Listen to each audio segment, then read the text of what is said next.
At 10:30, if security's in order, you can bring the defendant in.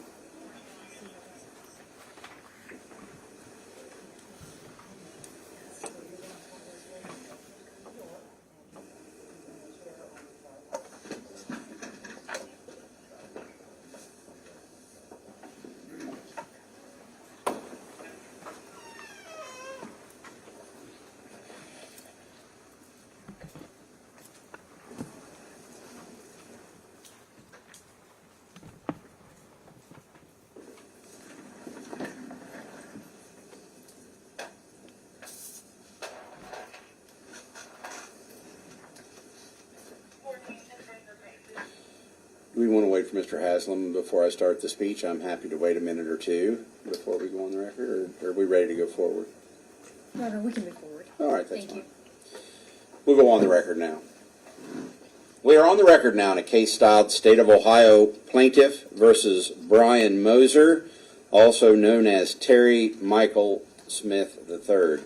This is case number CRA 2500526A and B. The defendant, Brian Moser, also known as Terry Michael Smith III, is present in court, at this time self-represented without an attorney. Present on behalf of the State of Ohio, Assistant Prosecuting Attorney Ms. Randall and Worley. We are here today for an arraignment. An arraignment is a process where you appear in court regarding a criminal complaint, and it is the first time you have appeared on that charge. My name is Roy Gabbard. I'm the Adams County Court Judge. The defendant has been brought over from the Adams County Jail. You were arrested 2 days ago, brought into the Adams County Jail, and you are entitled under our rules to be brought before a judge, which is me. A judge is a little bit like an umpire in a baseball game. I try to make sure everybody follows the rules, try to make sure that both sides are treated fairly. I do not represent you. I am not your lawyer. I also don't represent the State of Ohio. Prosecuting Attorney Mr. Aaron Haslam is here, along with Assistant Prosecuting Attorney Ms. Randall and Worley. They represent the State of Ohio, and I am the judge in the matter. But you are entitled to be brought over for this arraignment so that we can review your case, go over some rights with you. There are some things we need to accomplish today. We want to make sure that you have a copy of the charge. I believe that Sergeant Walters of the Adams County Sheriff's Department has provided to you a copy of those charges as you were brought over from the Adams County Jail. I want to make sure that you understand what it is that you are charged with. There are a few parts to this arraignment process. The first part is I'm going to give a bit of a speech and go over the rights that you have, some of the options and consequences of this arraignment process. The second part is that I will have an individual interview with you where I go over the specific nature of your charge. And then finally, there could be some paperwork that we provide to you. Mr. Moser, you are entitled to know the nature of the charge filed against you. You are entitled to know the identity of the person who filed the complaint, and then I am going to read the complaint aloud to you here in court. You have some rights under our rules. You are entitled to and have the right to a lawyer, which is to say you have the right to an attorney at all stages of the proceedings, regardless of how you ultimately would like to dispose of this case. You have the right to an attorney. You have the right to a brief continuance to consult and talk with an attorney. That will be allowed. That means you can hire a lawyer or retain an attorney. If you cannot afford an attorney, one can be appointed to represent you if you financially qualify. There might be a question or two I ask you to verify that you are eligible to have an attorney appointed. But the point is this. You have the right to a lawyer. If you would like to have a lawyer, we're going to make sure that you have a lawyer at all stages of the proceedings. Now, you have been brought over from the Adams County Jail. You've not yet been released from jail. Therefore, you have the right to a bail or a bond. That will be set here at today's hearing. Mr. Moser, since you are charged with an offense that carries the potential of jail time, you not only have the right to an attorney, you also have the right to a jury trial. Now, in felony cases, such as you are charged with, the right to a jury trial is an automatic right. In misdemeanor offenses, a jury trial must be demanded in writing. but I want you to be aware that you do have the right to a jury trial in this matter. I always give an advice to everybody in regard to your status as a United States citizen. I want you to be aware that if there is ever a conviction in this case, that conviction could result in deportation, refusal of admission, or denial of naturalization under federal laws of the United States. That would be if you are not a U.S. citizen. Any conviction for any offense of violence against a family member could result in disqualification under federal law from rights to firearm purchase or firearm possession. You should really talk to an attorney in regard to your case, in regard to those rights. If you're already serving probation, parole, or any type of court supervision in any other case, if there is a conviction in this case, that could adversely affect the other case. I'll talk to you a little bit about your matter, Mr. Moser. When I introduced myself to you as the county court judge, I am not the common pleas judge. Felony matters are handled in common pleas court. So ultimately, if your case is a felony, it will not be disposed of in this county court. It will be in the common pleas court. Common pleas courts are constitutionally created to handle felony matters. County courts, the equivalent of a municipal court in larger municipalities, was created by statute to do certain things. I'm going to go over your rights at this arraignment, perhaps a preliminary hearing or a bond hearing, but ultimate disposition of a felony matter is done at the common pleas court level. Therefore, there will be no plea entered today for you other than not guilty. You have the presumption of innocence.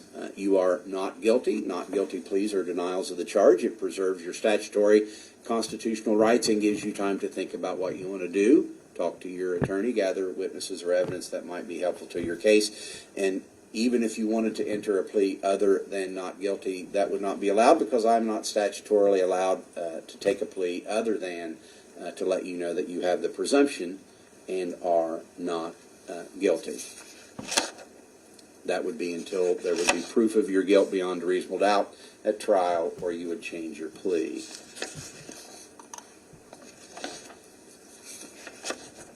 I'll remind you that the proceedings are being recorded. Our little red lights are on. All that we say today at this hearing is being recorded, and it's on the record. You need not make any statements regarding the facts of your case if you choose not to. At this time, you don't have an attorney here. You probably should not talk about the facts of your case without a lawyer.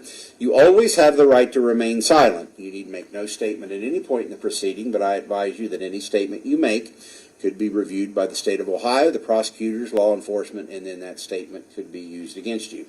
So it's perfectly fine if you have a question about scheduling or a process question. That doesn't bother me or interrupt me. I'm happy to talk to you about that, but since you're not represented by an attorney, you should probably not talk about the facts of your case at this time until you do have that operation, have that consultation with your attorney. So I wanted to make sure that you understood that you did have the right to a jury trial, the right to an attorney, the right to a bail or bond, and the right to remain silent. Since you are charged with a felony, you have one additional right. That is the right to a preliminary hearing under our rules. A preliminary hearing is a hearing to determine whether or not there is probable cause that a felony was committed. Now, Mr. Moser, I realize I have gone over a lot of information here. You probably feel like you're drinking a little bit from a fire hydrant right now to try to take in all that I've gone over. And I realize that you and I are not meeting today under the best of circumstances. I realize this may not be the best day of your life. It may be one of the worst days of your life. But you'll be treated with courtesy and respect in this courtroom in regard to this matter. That is the way I treat everybody, whether you're here as a defendant, as the prosecutor, as an attorney, as law enforcement, or as a visitor, or anyone else. You'll be treated with courtesy and respect and politeness in regard to the administration of your case. Now, Mr. Moser, the first question I would like to ask you, your paperwork is styled State of Ohio versus Brian Moser, a.k.a. Terry Michael Smith III. I have been addressing you as Mr. Moser. Is that acceptable as far as your name? What would you prefer as far as being addressed as your name, sir? I would prefer Mr. Moser. Mr. Moser. I will do that then. I also would ask you at this time, I have gone over a fairly long speech about your rights, where I've talked to you about the right to a jury trial, the right to bail or bond, the right to remain silent, right to an attorney, the right to a preliminary hearing. Were you able to hear me and understand me when I went over your rights? Yes, that's correct. What? Thank you, sir. And do you also acknowledge that you have received a copy, a paper copy of the complaint? I believe Sergeant Walters provided you a paper copy of the complaint. You acknowledge you received that, sir? Yes, that's correct. I'm going to go over those charges with you. Now, one of the things that I'll go over here, and as I read these, that is also a verbal reading of the complaint. I will be following the language that is in your written copy. There is an A case and a B case, which is to say there's two cases, A and B. The way the software works on this paperwork, the A case is actually count 2, the B case is count 1. So when I read this to you, I'm going to read the A case first, which on your paperwork is count 2.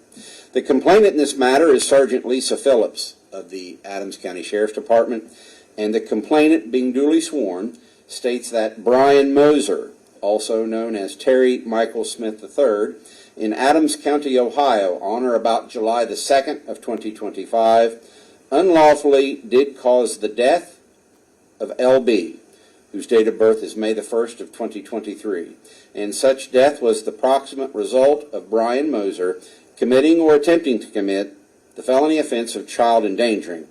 This is an alleged violation of Ohio Revised Code Section 2903.04A and 2903.04C, and against the peace and dignity of the state of Ohio. What you are charged with in the A case, what the state of Ohio is accusing you of in the A case, is called involuntary manslaughter. Involuntary manslaughter is a felony of the first degree. In the B case, which is count 1 in your paperwork, the complainant is Sergeant Lisa Phillips of the Adams County Sheriff's Department, and the complainant, being duly sworn, states that Brian Moser, a.k.a. Terry Michael Smith III, in Adams County, Ohio, on or about July the 2nd of 2025, unlawfully was a parent, guardian, custodian, person having custody or control, or a person in loco parentis of a child under 18 years of age, who did create a substantial risk to the health or safety of L.B., whose date of birth is May the 1st, 2023, by violating a duty of care, protection, or support in violation of Ohio Revised Code Section 2919.22A, 2919.22E2C, and against the peace and dignity of the state of Ohio. Furthermore, this violation resulted in serious physical harm to L.B., minor child, date of birth May 1st, 2023. In the B case, what you are charged with, Mr. Moser, what the state of Ohio is accusing you of, is called endangering children. As it is charged here, endangering children is a felony of the third degree. As these are felonies, you do face the potential penalty of prison time, so it would not simply be a county jail as if misdemeanors are punishable by time in the county jail. The potential penalty that you face if convicted of felonies would be time in the state prison, the Ohio Department of Rehabilitation and Corrections. Third-degree felonies are punishable by a maximum of 5 years in state prison. First-degree felonies can be punishable by up to 10 years in prison. There could be enhancements later to these matters that could lead to further state prison time. Possible financial penalties: third-degree felony, $10,000.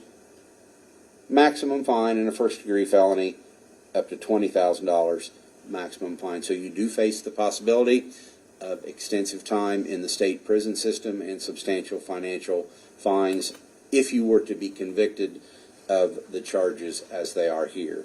So, Mr. Moser, do you understand the nature of the charge and the potential penalties here? I understand. As I indicated earlier, there will be no plea entered for you today, other than I tell you that you're not guilty. When I say no plea, I mean you are not guilty. You have the presumption of innocence until you are proven guilty beyond a reasonable doubt. That will not be done today. I do not have the statutory authority to take any plea in county court or municipal court, other than I would tell you that you are not guilty. That will be the plea that's entered on our paperwork, and I inform you of that presumption of innocence. Mr. Moser, you have been in the Adams County Jail since you were arrested yesterday or early morning. Is that correct, sir? Today is July the 3rd, and you have been in jail for the last day and a half or two. Is that correct? All of this happened on the 1st, I believe. Okay, Today is my third day here. All right.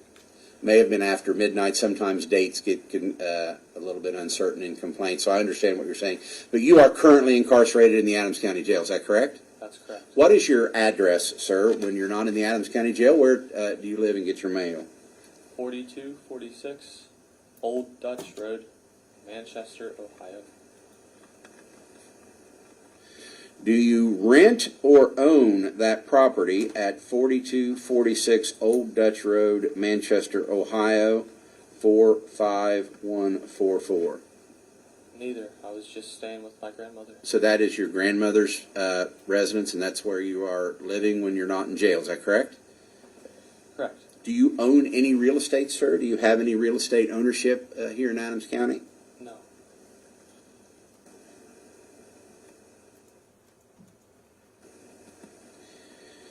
Do you have a cell phone or a phone number?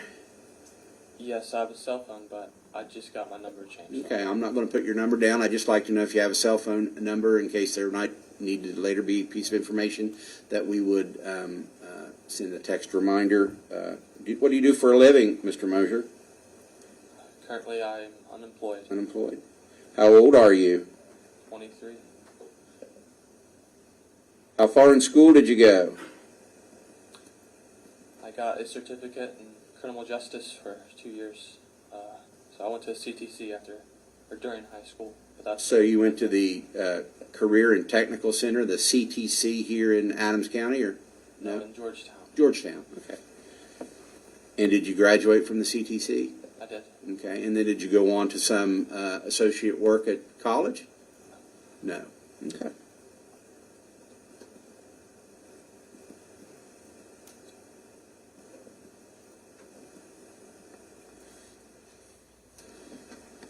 Would the state like to be heard on the bail or bond, Mr. Haslam as well?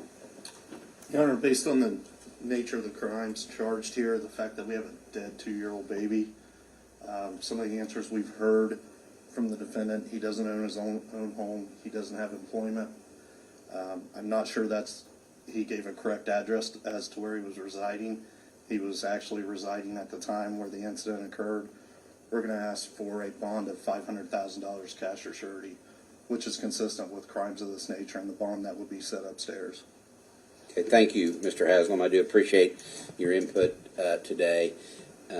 Mr. Moser, is there anything that you would like to be heard on related to bond? You're not required to say anything. Anything you'd like to be heard on in regard to bond? No.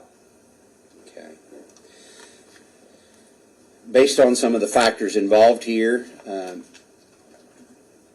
you don't own real estate. You're not currently working. The serious nature of the charge involved, the likelihood of conviction, many of the factors that courts look into, I believe it would be appropriate to have a financial component to your bond. Courts try to figure out what is the least restrictive, appropriate amount of money that will make sure that you come to court, that you don't flee. I'm going to set your bond at $500,000, cash or surety.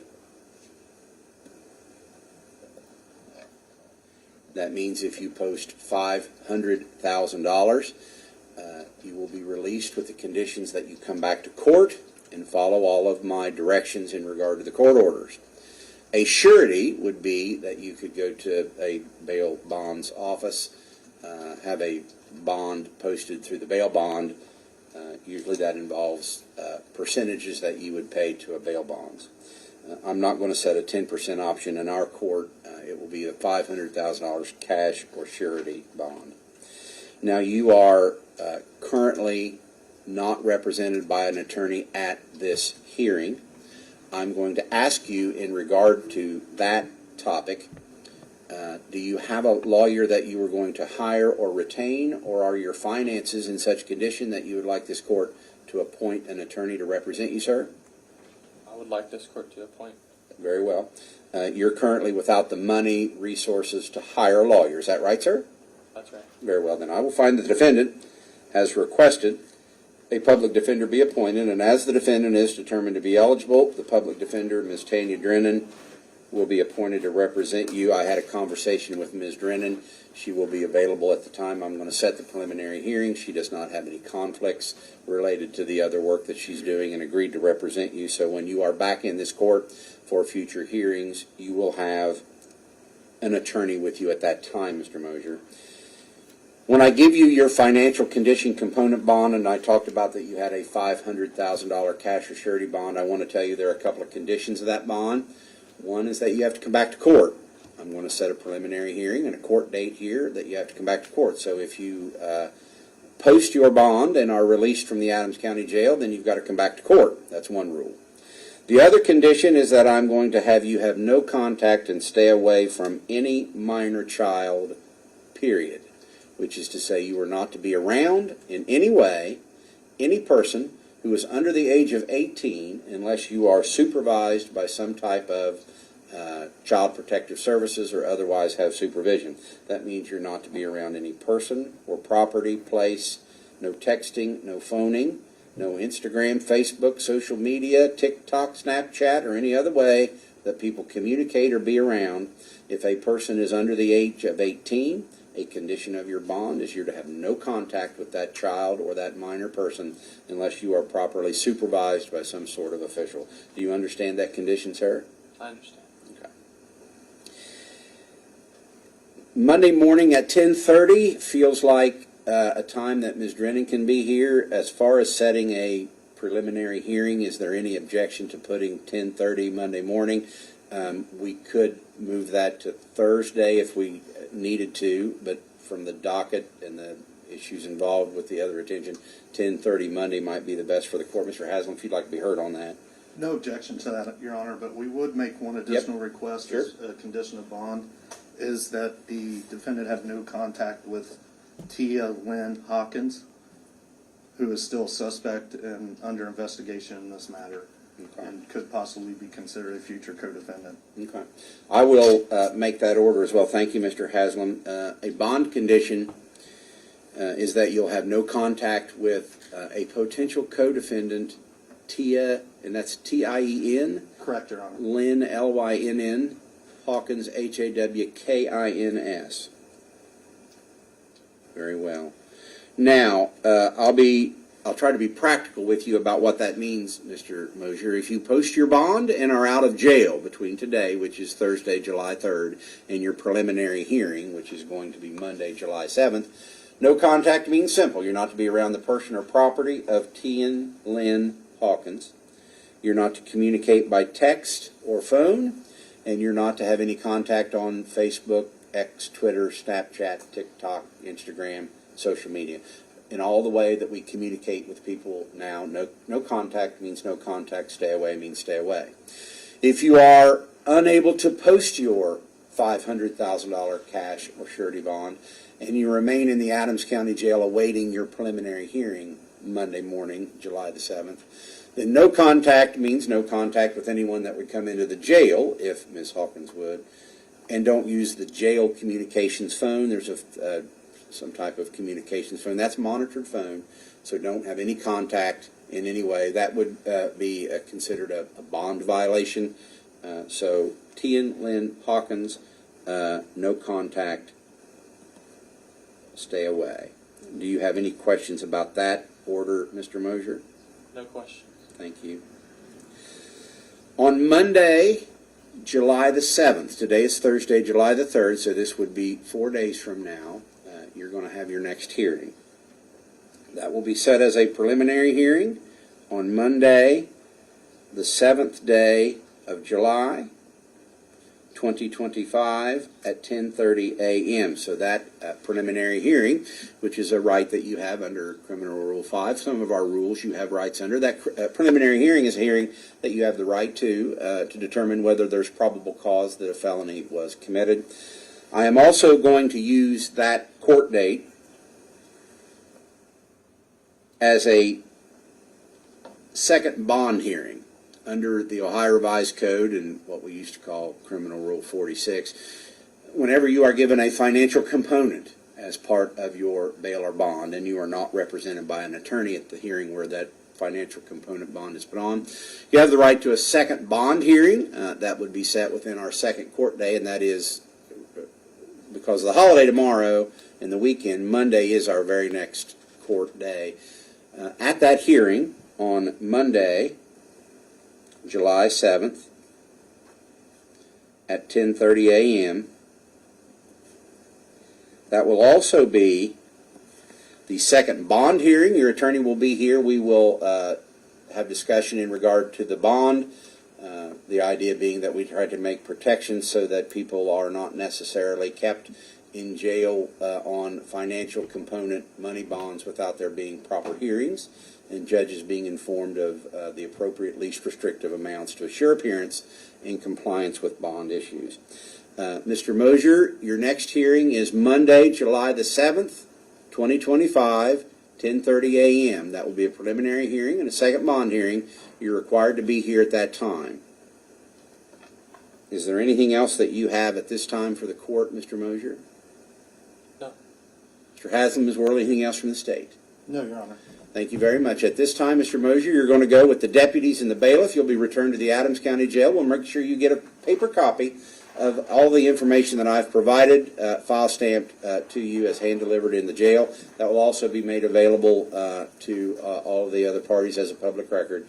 And if there's nothing further from the parties, thank you for your time today, and we are off the record.